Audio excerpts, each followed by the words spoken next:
Kileva gye kola nnyo okutuusa okulaba nti ofuna ssente. Abannayuganda bwe baba bakuwadde second chance gikozese okole kiro na misana nga toweera.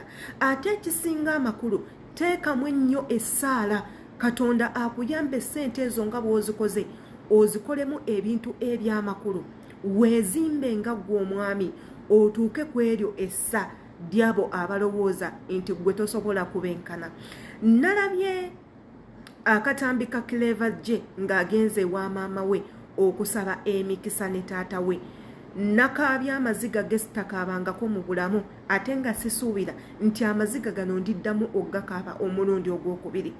Akatambi ako kankwatisizza ennaku nempulira ng'omutima gwange waliwo omuntu ali mu gukwata ng'agunyiga. Nentuuka ekiseera nempulira nga sisobola na kussa. Obutambi obwo bwankoze bubi nnyo, saafunye ku tulo. Nalabye engeri maama wa Kileva gye obwedda gye yeeyisaamu n'ebigambo by'ayogera. Nendabira ddala nga bino ebigambo tebisaana kuva eri muzadde. Nyinza okuba nti oba nze yakitutte obubi, oba nataddemu nnyo emotions, oba nabitaddemu nnyo embeera. Nyinza okuba kale nze bwentyo bwe nnawulidde, oba nga nakitutte mu ngeri ndala, oba nga abantu bano nabakutte bubi. Naye maama, nze engeri gye nnakulabyemu teyabadde nnungi era saakitutte bulungi. Tugambe nti nno Kileva gye yakusobya nga ggwe bwe wagamba. Ebintu byonna bye wayogedde twabiwulidde, tetwasobodde kuwulira sayidi ya Kileva gye kubanga omwana omugezi.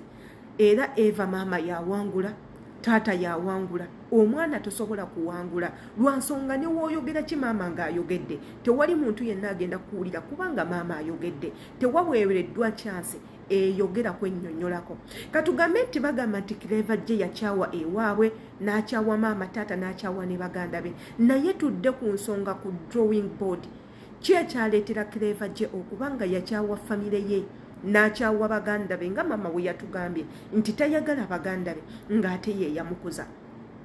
Tubeera nnyo mu maka ne tukulira mu maka g'abazadde nga si be batuzaala. Ye kituufu tugakuliramuko, n'okulira mu maka nga maama aliwo si yakuzaala, n'okulira mu maka nga taata aliwo si yakuzaala, naye ng'oyinawo baganda bo awo ewaka. Ebintu ebikolebwa abazadde mubimanyi naddala nga si yakuzaala. Ebintu ebitutuusibwako mubimanyi, abasinga yembeera mwali mugiyiseemu. Ebintu byetufuna bibeera byanjawulo n'abo baganda baffe bennyini. Mundya ebeera yanjawulo, n'enneebaka ebeera yanjawulo, enneeyisa ebeera yanjawulo. Ebintu ebyo tubiraba ne tumanya ebifo byaffe we tugwa. N'ogamba Yesu wano we banzaala ono tatange, ono muyita maama, naye engeri gy'atukolamu bw'ati ne bw'ati era eraga bali be baana be, nze siri waawo. Ebintu ebyo bye mujja mukola ng'abazadde ffe tubirondamu ne bitulaza trauma, ne tubeerawo nga tubirowoozaako, ne tutuuka ekiseera ne tumanya ne tugamba wano nno wendi naye ndiwo mu nsobi. Nawuliriza akagambo Kileva gye ke yabadde aleeta, n'agamba maama waliwo ekigambo kamiliyoni kye yaŋŋamba ne kindeetera okudda emabega. Ne ŋŋamba osanga kamiliyoni waba ayogedde kino osanga ekibeera ewaka kibeera kirala. Ekigambo ekyo temwamukkiriza mwana oyo kyogera. Singa yabadde asobola okukyogera ensi yonna yanditegedde amazima lwaki Kileva gye yakyawe waabwe. Ate n'ekirala oyina baganda bo gwe maama alumiriza nti nno baganda ba Kileva gye bonna bamwagala. Obeera otya ne muganda wo inga toyina namba ye ya simu tosobola mukubirako, inga ne bwoba ogiyina tosobola fiisaayo budde mukubirako mubuuzaako oliriddawa. Is that big? Kamiliyoni okukwata essimu okubira Kileva gye? Is that big? Wizo okukikola oba palaso okikola? Is that big?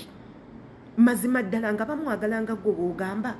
Kijja kitya nti abantu abo tebamanyi muganda waabwe gy'abeera, tebamunoonya nako kulaba obulamu bwe abutambuza atya. Kyokka ye nga y'omuntu amanyi baganda be we bali, n'amakubo agabatuusa gye babeera amanyiyo, naye tasobola kwetwala lwa nsonga na bali bamulaga nti nno tebamwetaaga. Kamiliyoni asobola okubeerawo nga takubidde wizo simu, nga takubidde palaso simu, asobola okubeerawo tekisoboka.